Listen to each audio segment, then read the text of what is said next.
Déclaration liminaire. Sous la pression de la classe politique et des partenaires du Togo, le régime RPT UNIR se résout enfin à prendre une initiative concernant le processus de décentralisation. Cependant, alors que la classe politique et les populations togolaises sont dans l'expectative d'une organisation consensuelle des élections locales, le gouvernement choisit encore une fois la fuite en avant, cherchant à imposer une démarche unilatérale dans la conduite du processus de décentralisation et des mesures qui constituent une violation de la Constitution et de la loi en vigueur sur la décentralisation. Sans avoir pris la peine de communiquer à l'opposition, malgré ses nombreuses demandes, les documents pertinents actuellement diffusés par les médias et d'engager des discussions sérieuses avec la classe politique, le gouvernement s'emploie à exclure l'opposition de la préparation et de la mise en œuvre du processus de décentralisation. D'après les documents publiés, le gouvernement procède à un chapitrage des collectivités existantes, engendrant notamment la dissolution des villes chefs-lieux des préfectures dans une nébuleuse de communes créées à des fins électoralistes. Par ailleurs, la communalisation intégrale dont se prévaut le pouvoir génère des communes qui ne sont ni urbaines, ni rurales, et surtout pas viables. Ce qui entrave le développement urbain, perturbe la solidarité de proximité en milieu rural et compromet le développement harmonieux et l'épanouissement des collectivités locales, ainsi que la coexistence pacifique de nos populations. Il y a enfin une ambiguïté frappante dans la démarche de délimitation des périmètres des nouvelles communes. La suppression de la qualité de collectivité territoriale conférée à la préfecture par la Constitution et la loi et portant la suppression des conseils de préfecture et des élections préfectorales.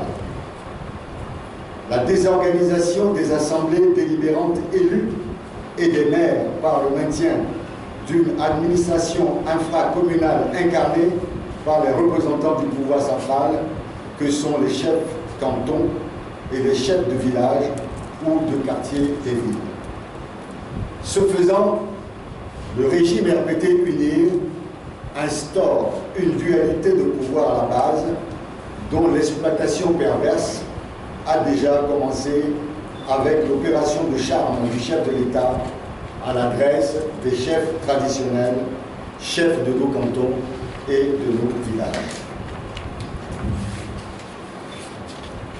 Une volonté manifeste de ralentir, voire d'empêcher le transfert de compétences aux collectivités territoriales par une justification fallacieuse invoquant une surcharge de travail des autorités de tutelle, gouverneur ou préfet. Un mode de scrutin à 2 tours, certes, mais qui reste grotesque, inique, arbitraire pour la désignation des membres des conseils des collectivités territoriales. Au total, 1. Les villes actuelles, chef-lieu des 35 préfectures du pays, à l'exception de la préfecture du Golfe, et qui doivent constituer individuellement une collectivité territoriale de base, au même titre que les nouvelles communes en création, sont gommées en tant que collectivité locale viable. 2. La commune de Lomé et la préfecture du Golfe sont fondues dans une entité unique appelée ville de Lomé, dans laquelle certains cantons, notamment à Guayévé et Balida, ainsi que la commune de Lomé, perdent leur identité historique. 3. La délimitation des périmètres des villes communes, des nouvelles communes, visiblement fondées sur des bases électoralistes, résulte d'une manipulation politicienne visant la création de plusieurs communes dont le parti au pouvoir compte tirer un avantage électoral. Cette situation est de nature à créer des problèmes au sein des populations. 4. Contrairement à l'esprit de la Constitution, qui vise une décentralisation effective au travers d'au moins 3 catégories de collectivités territoriales, communes, préfectures et régions, le gouvernement s'emploie plutôt à mettre en œuvre une déconcentration qui laisse peu de place à une administration locale autonome. C'est le sens de la multiplication des postes de préfet, c'est le sens de la création prochaine des postes de gouverneur. 5. Le processus de décentralisation, réputé pour être un processus participatif, impliquant tous les acteurs, notamment politiques et de la société civile, se déroule actuellement de manière unilatérale au niveau du gouvernement et du seul parti au pouvoir. Ce qui précède appelle les options suivantes. 1. Maintenir comme collectivité territoriale de base les communes que constituent les villes chefs-lieux des 34 préfectures ainsi que la ville chef-lieu de la sous-préfecture de Meaux, devenue récemment préfecture. 2. Regrouper en communauté de communes les villes et localités situées en dehors du périmètre des chefs-lieux de préfecture. 3. Garder la ville de Lomé dans ses délimitations actuelles, sous la forme de 5 communes d'arrondissement. 4. Ériger en commune et donc comme collectivité territoriale de base les cantons d'Aguanivé, également devenu préfecture depuis peu, et de Baguida. 5. Écarter la suppression de l'échelon préfecture dans le cadre de la décentralisation pour demeurer conforme aux dispositions de l'article 141 de la Constitution. 6.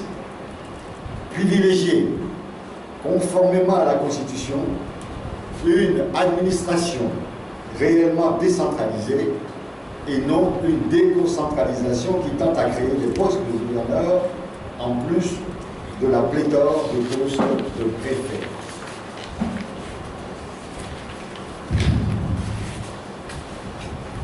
Dans ces conditions, CAP 2015 demande instamment au chef de l'État et au gouvernement d'engager avec l'opposition les discussions sur les réformes politiques et électorales prescrites par la PG et sur les vraies préoccupations liées au processus de décentralisation et à l'organisation des locales, notamment le cadre institutionnel de la décentralisation, les échelons de collectivités territoriales et leur configuration, le découpage électoral, le mode de scrutin, le fichier électoral, le transfert des compétences, l'information, la sensibilisation et la formation des divers acteurs concernés, la réintégration des membres de l'opposition